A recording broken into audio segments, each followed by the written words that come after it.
Good morning and welcome to Mixed Nuts, the AM edition. We're here. I'm John Babcock. I'm Joe Kelly. We're here for the Greaseman, Z93 in the morning, starting at 5:30. We're here to catch the early morning action. We're apparently going to get some Cinnabons and some coffee, and then the Greaseman at 6. We're very excited. Are you? So now here's our day with the Greaseman. You're watching Mixed Nuts on GSU-TV. Estelle, are you watching, you pig, yeah?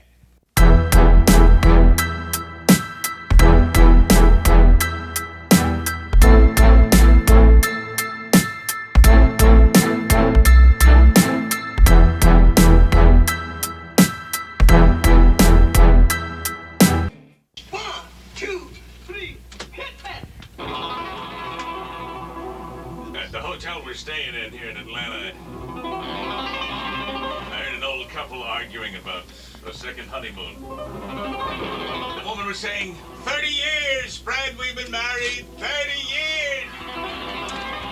I think that warrants a second honeymoon. Please. He said, all right, we'll have a second honeymoon. Only this time, I'm the one that gets to sit on the bed pounding the wall screaming, it's too big! It's too big!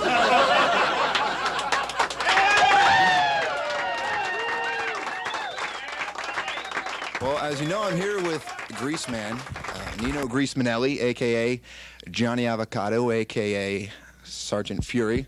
Where did all this stuff come from? How long did it take you to get from being a DJ starting up to getting to talk for 4 hours and do whatever the hell you want to do? I've always been wacky. Right from the first day, I've always tried to tell jokes. I knew I was going to be a DJ in high school, so by the time I got to that first studio, I thought to myself, I'm going to be different. And so over the years, characters evolve. I've been doing this 25 years, and it's taken most of that time. It gets different every passing year. You add a new character, you come up with a new idea or treatment. Do you have writers for any of your stuff? I have, I wouldn't call it writers, because as you can see, I'm making it up as I'm going along. But I do have guys that'll give me ideas. They'll say, you see the guys that work with me, they'll say, hey, I got a concept for this scenario, and then I do it. So like that story about playing football in bed. But she had a real kinky side to me, huh? I remember one Saturday morning, we're lying there. You know how it is, you're half awake, and she said, you ever played football in bed? I said, football in bed? How you do that? She rolled over and... she said, I'm leading. 7-zip. You got the ball.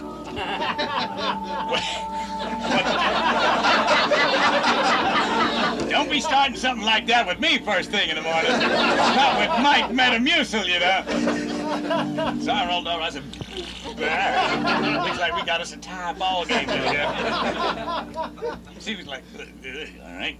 And I saw her little face etched with grim determination. 14-7, I'm in the lead, Jack. I said, this rate, we're going to be going into overtime, baby. It's 14-14. Well, I had her hopelessly outgunned. Being a big man. She worked hard. I saw her face, it got red. And then her eyeballs started to bulging. And then she turned purple. And I could see her convulsing her little belly when all of a sudden... she ended up taking a mash. I said, oh my God. What now? She said, halftime, change side.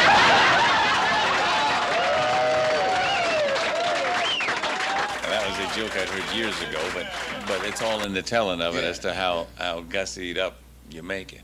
So I have people that provide me. I have a pre-show meeting with the guys, and we bat around ideas, and people are my writers too. Whenever there's a new joke, I usually hear it first because it'll come over the phone.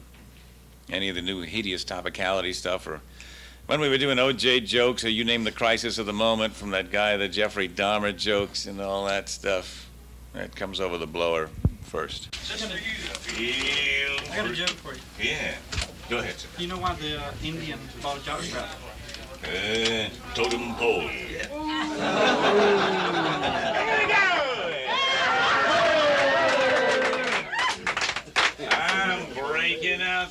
fan belts, breaking out the fan belts.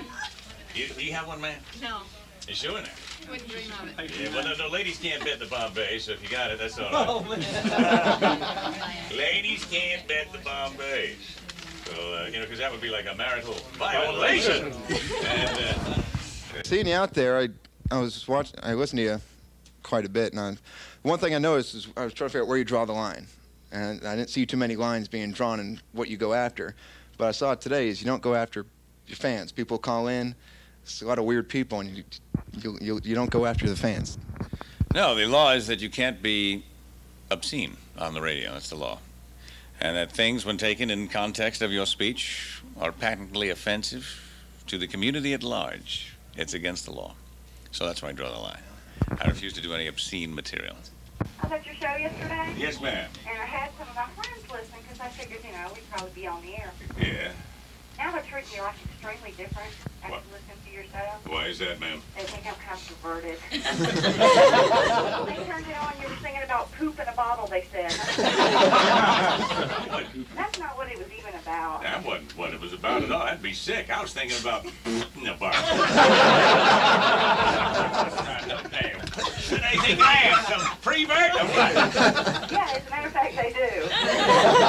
You mean to tell me that was the first time your friends ever heard me? You said you go into the Greaseman show, and they said, okay, we'll listen because we'll probably hear you, and so that was the first time they'd ever heard me? First and only time. I don't think they'll be listening again. Well, the hell I with told that. them they had to give you a chance, What kind of people are these? I've been on the air in Atlanta a year and a half, and you mean to tell me they'd never, even out of curiosity? Well, I work in an office in Atlanta, and they're all kind of, I don't know. It doesn't matter, though, but they got to Where? drive into the office.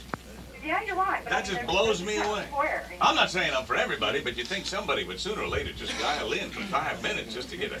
Exactly. Well, you're for me and my type anyway, so that's what matters. Well, that's really all that matters. I've got you, you've got me. Exactly. It's our own little chuckle we can have every day. Something though, there's a lady there with you today, and she has a really annoying laugh. No, You move her right away from the There is microphone. nobody with an annoying laugh. Wait a minute now. I'm going to send you a bottle of to put in the office. Thank you. You bet, boy. I'll tell you what, huh? I guess that can happen in life. Every now and then, you do your best, you shriek, you reek, you try to have a couple of laughs, and there'll be somebody that shakes his or her head ruefully at you. And I don't worry about it. I learned a long time ago, you gotta please yourself, and after that, the hell with it. Well, you've been doing this 25 years? Yeah. What's your favorite bit? What's the favorite bit? It varies as the years go by. I grow tired of some. I guess the one that's lasted with me the longest is the Lawman. I've been doing that a long time. It may be early, but I say it's time to start our day with just a little bit of brutality!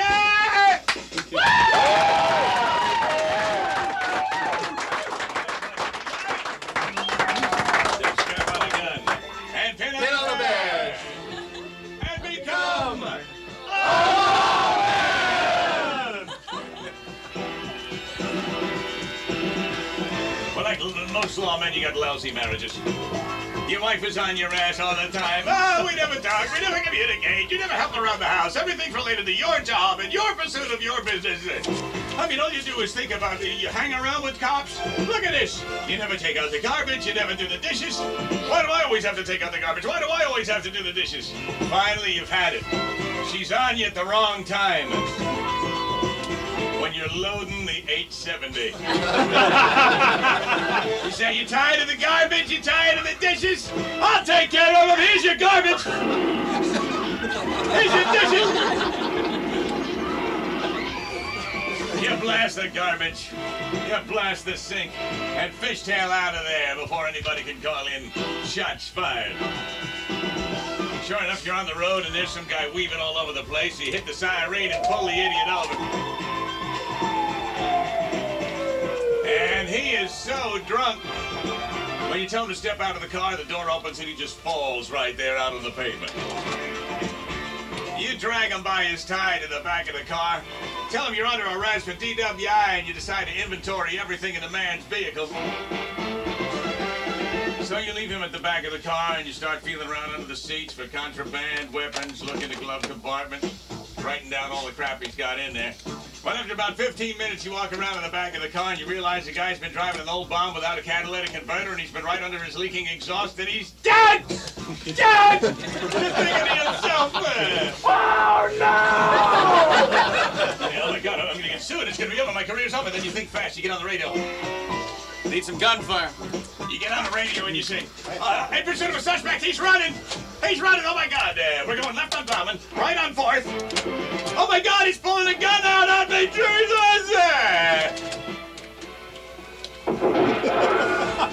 But what you know, you get a call after the shooting is written up. And the guy at the lab says, hey, how come this guy is blue? Say the word's blown, but don't bother me, I gotta get out there and fuck him!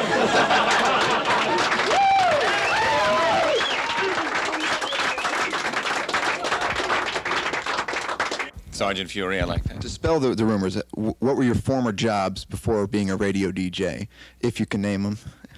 You ain't trying to find out about the village people now. You know. Were you ever associated with a law enforcement agency? Yes, I was a reserve policeman in Clay County, Florida, and Jacksonville, Florida. Just the law people seem to love you, sending you badges and T-shirts. Yeah, well, they like all that lead slinging stuff. And I sold hot dogs in Yankee Stadium, and that's the extent of my employment. I was not in the village people, even though I think it's a funny rumor, so I play along with it because it's wacky. Every day I'd walk into the OR and scream, "These hands have been touched by God!"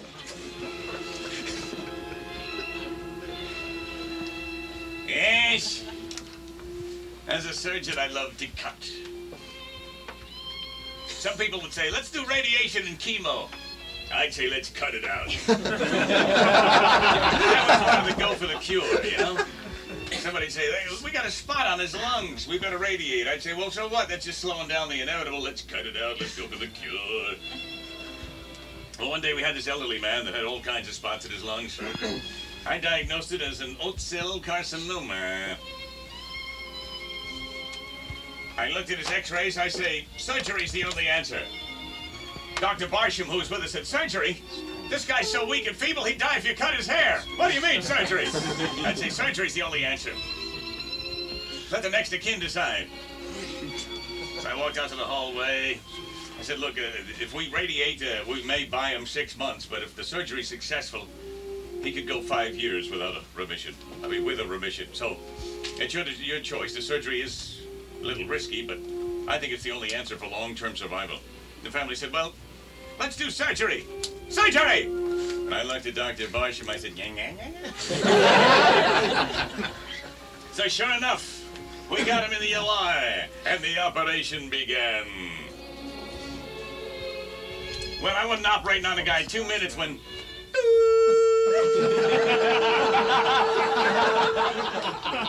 Dr. Barsham looked over at me.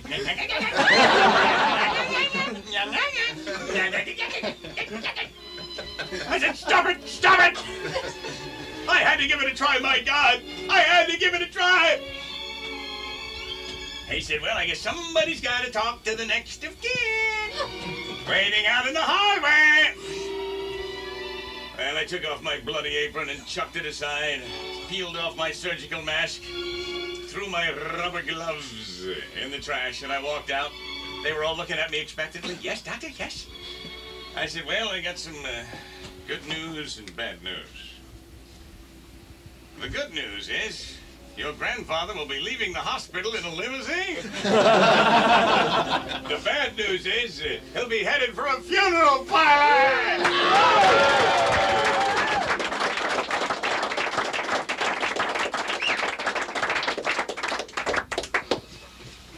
All right, it's the Greaseman Show World Tour. We are in Atlanta.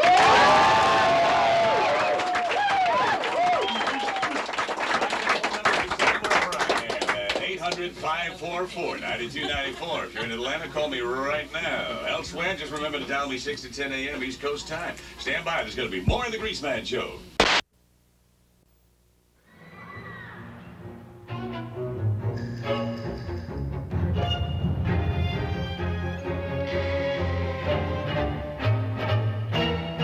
Your first time as a junior achievement elementary school volunteer can be a little scary. Can you get kids that young to think about their futures? Call us about volunteering, and you'll see.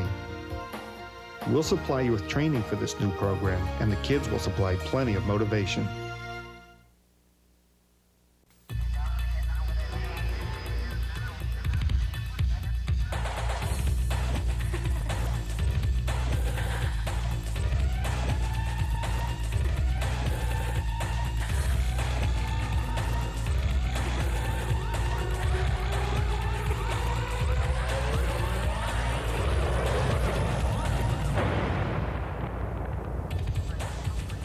So, whose influence are you under?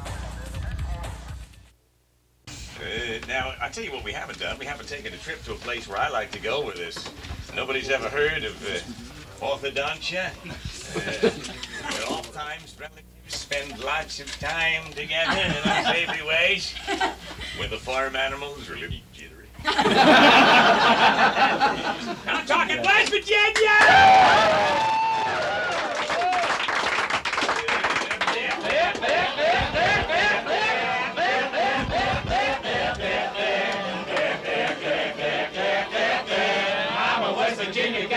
Virginia boy, West Virginia is my pride and joy. Oh, West Virginia's good enough for me. And I say, I'm a West Virginia guy with a twinkle in my eye. West Virginia's good enough for me.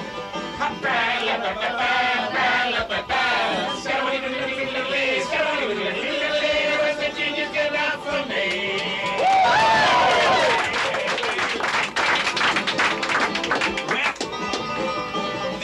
Just driving through West Virginia on his way to another state on business when he gets in this huge traffic jam. And he gets out of the car because traffic has just stopped, sees what's holding it up. Sure enough, what's holding it up is this big old long funeral procession. I mean, cars with their lights on. The hearse is just a moving real solemn like. There must be like 150 cars in that funeral procession. So this traveler's impressed. So there's this boy there sitting on a barrel with a piece of straw in his mouth. And the out-of-towner walks up to the boy and says, "This is pretty impressive. Can you tell me whose funeral this is?" And the boy scratches his head and says, "Well, I think it's that fella's there in the box." When did you start deciding to go on the road? Nobody else does it. I'm aware of. I mean, never hear Rick Dees telling us he's coming to town. Are you the only DJ going out? And what gave you that idea? Well, we figured it would be people want a little bit more of you than they can get just off the air. So I don't suppose a disc jockey that's saying, "Okay, here's another record," would probably go on the road. There's nothing to watch if you can say another 10 in a row. Everybody, let's get Stevie Nicks on here. Everybody drop trout. We all sit there, and after each record you watch, boink, another button gets pushed. I don't believe that'd be a whole lot to watch, but I think people come away with a different fascination when they see the complexity of it, the behind-the-scenes action, and it helps the ratings, because you see all those people in there with cameras. They show the video to other people. They talk about it. The snapshots. I think I send out, hopefully, 40 new disciples every time I do this in the studio. And when we do it in Philadelphia and New York, we get 300-400 people a night, all of them with their cameras. And it's just word of mouth. I want to make the ratings bigger, and I think coming to the cities is the way to do it. That's the thing that I miss being on the road. I love actually being everybody says, "Great, you're away from home so long on this Greaseman World Tour thing." It's a little brutal being out there. Well, the only thing I really miss is a little something special that I got down at the marina. That's okay. I mean, you know, I miss sleeping in my own bed, but it's nice meeting people in all the various cities. I love hanging out in Atlanta, lumbering around, going on ride-alongs, bringing the 870. There's nothing like it, but the only thing I get a little homesick for. It's 57 feet of sleek fiberglass. And when you turn them twin keys, you hear the sound that says, blah, blah, blah, blah.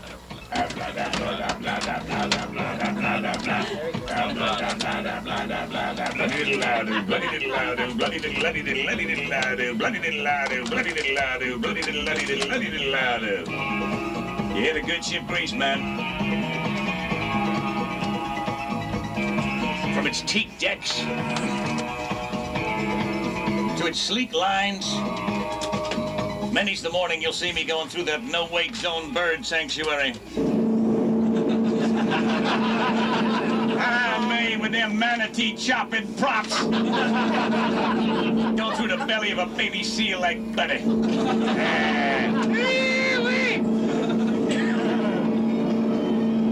Feeling the wind in my face.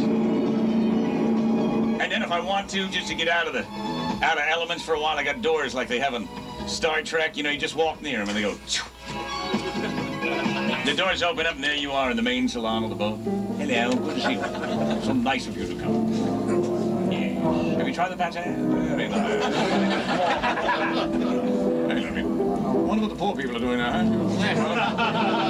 All that unpleasantness in Bosnia and Serbia. Could I have a little more caviar, please?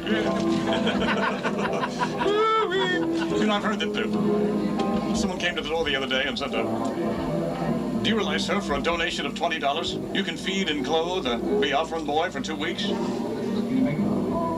So I figured, I'm sending my children to Biafra for crying out loud. Yeah. And then it's back up on deck. That's what I do. I'm up, I'm down. I'm down below listening to Viceroy play the piano and eat one of Mrs. Busby's Swedish meatballs. And then at night, we'll find a cove. Like one of those quiet coves that you got to get in on the high tide. Someplace we can throw the anchor out and just lie there. My funny little honey will be in the main stateroom, maybe put Buttmasters on the VCR. And then after a zesty session of doodad slappery, we drift off to sleep. Kind of tradition, head out on a Friday night. That way Saturday morning, there we are.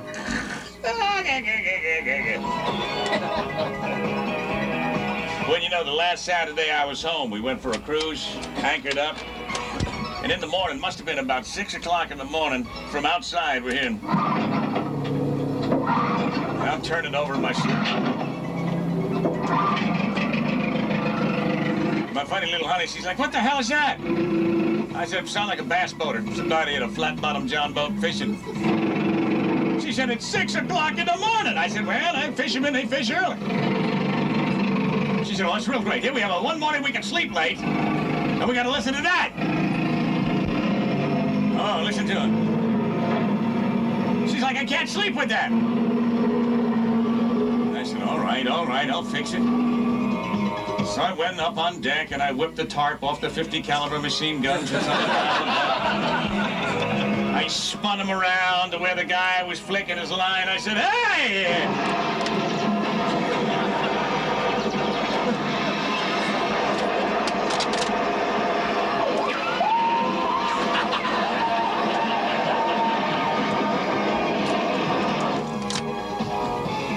Back below and climbed back into bed. She said, what was all that? I said, all what? She said, it sounded like gunfire or something. I said, nah. You know how sound goes over the water, it's kind of crazy. Go to sleep, baby. So, she just about drifted off to sleep. We started hearing